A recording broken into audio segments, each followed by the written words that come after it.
బాలినేని శ్రీనివాసరెడ్డి గారికి నిన్న జగన్మోహన్ రెడ్డి గారి మాటలు విని పాపం చాలా ఎక్కడో కారాలని చోట కాలినట్టుగా ఉంది. ఈరోజు పవన్ కళ్యాణ్ గారిని కలిసి పెద్ద పెద్ద ట్వీట్లు చేశాడు. మీరంతా కూడా చూశారు కదా, విన్నారు కదా. మొన్న జగన్మోహన్ రెడ్డి గారు చెప్పాడు,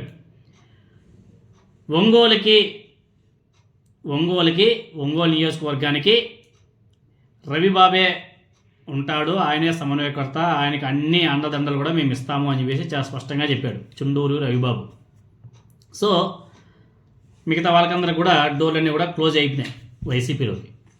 పాపం ఆ మాటలు విన్నటువంటి బాలినేని శ్రీనివాసరెడ్డి గారి పాపం చాలా గట్టిగా కాలినట్టుగా ఉంది. ఎలాగైనా సరే ఆయన నిరూపించుకోవాలి కదా. లోపల ఈగో బాగా గట్టిగా హర్ట్ అయింది. వెళ్ళాడు, పవన్ కళ్యాణ్ కలిశాడు. ఆయన ఒకడే కాదు, ఆయనతో పాటు ఆయన కుమారుని కూడా తీసుకెళ్ళాడు. వెళ్ళారు, స్టిల్గా బాగా ఒక 2-3 ఫోటోలు దిగారు. దిగిన తర్వాత ఆ ఫోటోని సోషల్ మీడియాలో షేర్ చేస్తూ పెద్దగా ట్వీట్ రాశాడు. ఆ ట్వీట్ రాశాడు, పోస్ట్ చేశాడు. మళ్ళీ ఎందుకోగానే ఆ పోస్ట్ కనిపించట్లే, అంటే ఆ పోస్ట్ని డిలీట్ చేశాడు. ఎందుకో మరి అంత భయం, ఏమనుకున్నాడో ఏమో. కానీ ఆ ట్వీట్ మాత్రం బాగా వైసీపీ వాళ్ళని కూడా బాగా హర్ట్ చేసింది. మామూలు కూడా కాదు.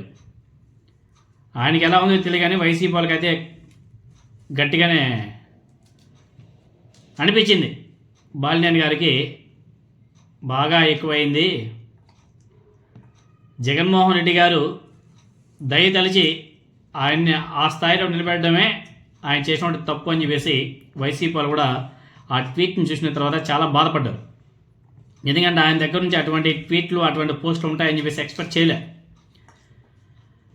పవన్ కళ్యాణ్ గారితో సమావేశం అయిన తర్వాత ఆయన కుమారుడితో కలిసి ఉన్నటువంటి ఫోటోని ఎక్స్లో షేర్ చేసి, పవన్ కళ్యాణ్ మాకు నాయకుడు మాత్రమే కాదు, పవన్ కళ్యాణ్ గారంట బాలినేని గారికి నాయకుడు మాత్రమే కాదంట, నమ్మకం, ఆదరణ, ఆశ్రయం అంట.